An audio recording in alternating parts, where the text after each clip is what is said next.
Kama ukujua,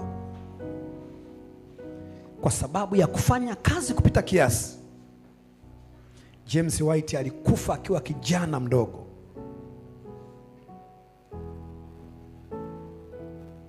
Alipoteza maisha, na Ellen White alibaki kama mjane kwa miaka isiyopungua 34.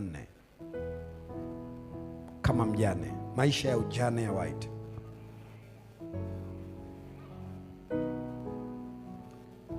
James White alipokufa,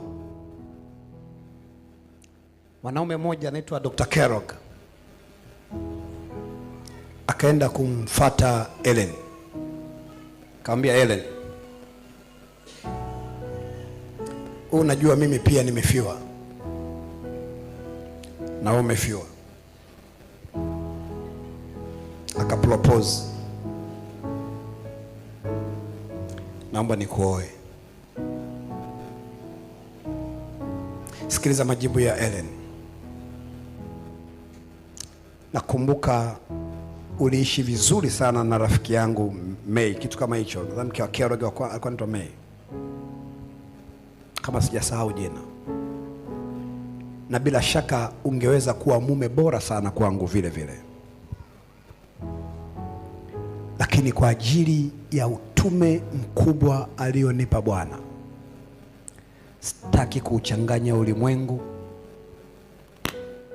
Watu wengi wakashindwa kuamini roho ya unabii. Unamaanisha nini Ellen? Akasema makala zote zilizosambazwa ulimwengu mzima zimeandikwa Ellen White.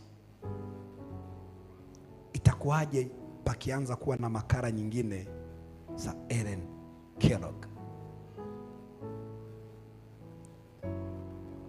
Akajikana nafsi kwa ajili ya kazi.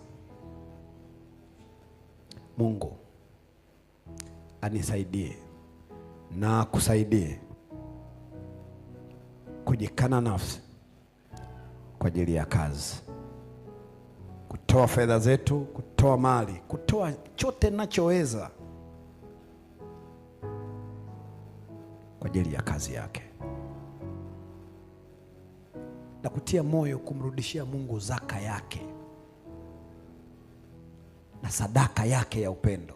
Mambo hayo yanaambatana, kisha kumtolea michango yote inayohitajika kwa ajili ya kukuza kazi MK na vingine vyote, na kuhakikishia kwa jina la Mungu aliye hai hakuna atakaye kufa njaa. Zaidi sana mtaona baraka kwenu na uzao wenu, hata uzao wa 3 na wa 4 wa wanaompenda Bwana atawarehemu.